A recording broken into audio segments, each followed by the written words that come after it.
যিমানেই জুবিনদাৰ মৃত্যু হোৱাৰ দিন পাৰ হ'বলৈ ধৰিছে সিমানেই জুবিন গাৰ্গৰ hashtag justice for Zubeen Garg লিখা মানুহৰ অভাৱ হ'বলৈ ধৰিছে। পূৰ্ণ ভিডিঅ'টো চাবলৈ নালাগে।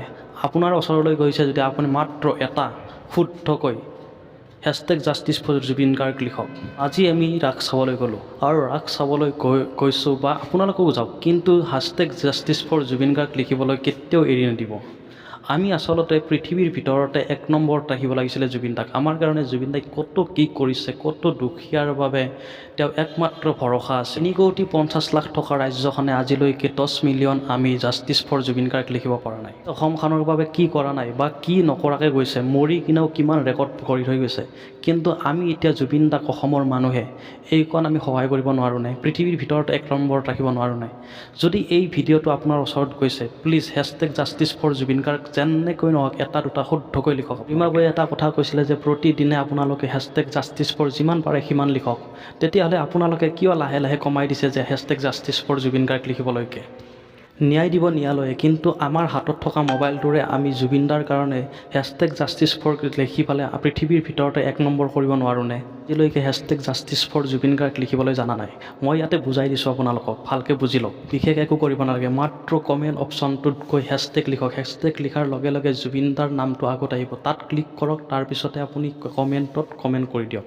সেইখিনি কাম আপোনালোকে কৰিব নোৱাৰে নে? ভিডিঅ'টো যদি আপুনি চাই আছে আৰু যদি জুবিনদাক সঁচাকৈ মনে প্ৰাণে ভাল পায়, তেতিয়াহ'লে যিমান পাৰে শ্বেয়াৰ কৰক। শ্বেয়াৰ কৰিলে মানুহৰ ওচৰলৈকে যাব, মানুহে তেতিয়াহে জুবিনদাৰ কাৰণে হেছটেগ জাষ্টিছ ফৰ যিমান পাৰে লিখিব পাৰিব। উৎসৱ পাৰ্ব সকলোৱে পালন কৰক, কিন্তু তাৰ মাজতে আপোনাৰ হাতত থকা মোবাইলটোৰে যিমান পাৰে সিমানে hashtag justice for Zubeen Garg লিখক।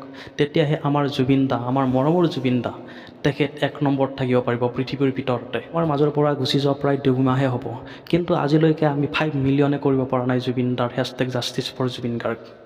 এইটো দুখৰ বিষয়। কোনো দুখ নাই, বহুত মানুহে hashtag justice for Zubeen Garg লিখিবলৈ জানা নাই। বহুতে hashtag justice for Zubeen Garg লিখে, কিন্তু গেপ ৰাখি তেতিয়া সেই হেছটেগ জাষ্টিছ ফৰ জুবিন গাৰ্গটো আমাৰ অনলাইন যিটো আমি ন্যায়ৰ বাবে বিচাৰি আছোঁ তাত প্লাছ নহয়।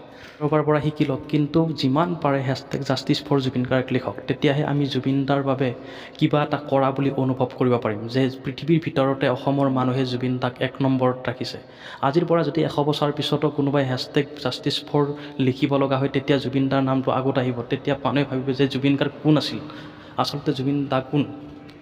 আৰু তেতিয়া পৃথিৱীৰ মানুহে জুবিন দাক চাৰ্চ কৰিব গুগলত গৈ, আৰু গুগলত গৈ জুবিন দাৰ বিষয়ে পঢ়ি গম পাব যে অসমৰ বাবে জুবিন দা এজন গানৰ ৰজা আছিলে।